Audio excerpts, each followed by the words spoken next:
السلام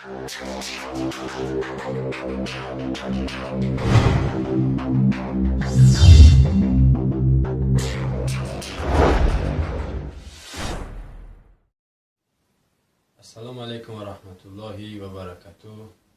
هموطنان عزیز، مردم عزیزی تاجیکستان، مراجعت ما برای شما اینه که شما مردمی اسلام دوست، خدا دوست، پیغمبر دوستین. برای همه ما شما معلومه که یکی از شاعرهایی که او را ما شاعرش نمیگیم، بازار صابیر، که هم در حق خدای ما، هم در حق بزرگای ما، هم در حق پیغمبر ما خیانت کرده، گپای بیزیب که حتی شبکه لیلین در پسش زده. امروز ها میبینیم که با خرسک زنی و شیرخانی برای بازار صابیر کرده استند. و این حکومت هم شما تصور بکنید دوستای عزیز، هموطنان، که حکومت هم یک خوین، یک ملت فروش، یک وطن فروش، یک به خدا و به دین و به پیغمبر داره طرفداری میکنه.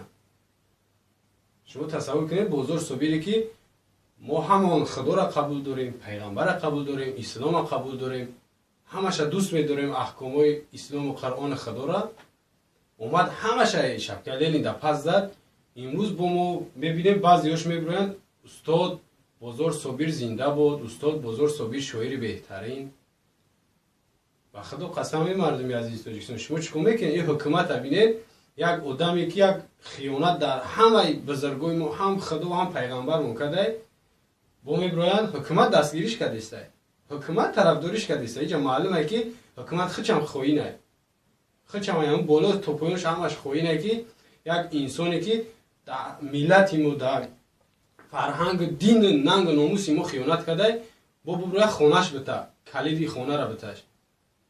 شما خودتون اینه قضاوت بکنین، خودتون اهمیت بدین، خودتون فکر کنین که آیا حکومت طرفدار دین شما، طرفدار خدا و پیغمبر شما، یا طرفدار نام بازار صابیر؟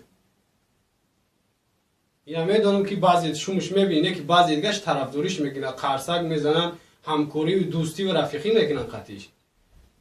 شما قطعی خیلی خوین، قطعی خیلی بدین، خیلی مرتد باید تماما قهری باشین، قطعیش قهری باشین، تماما گپ نزنین. باید اینا باید نابود کنید، دفعش کنید این وطن.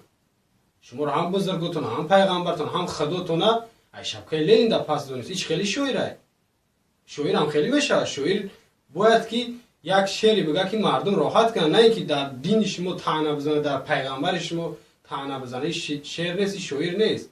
یک خوینه، یک بدینه، یک به خدا، او خدا را قبول نداره، او اتئیسته. برای همین خودتون قضاوت کنین، باقی در امان خدا باشین. السلام علیکم و رحمت الله و برکاته.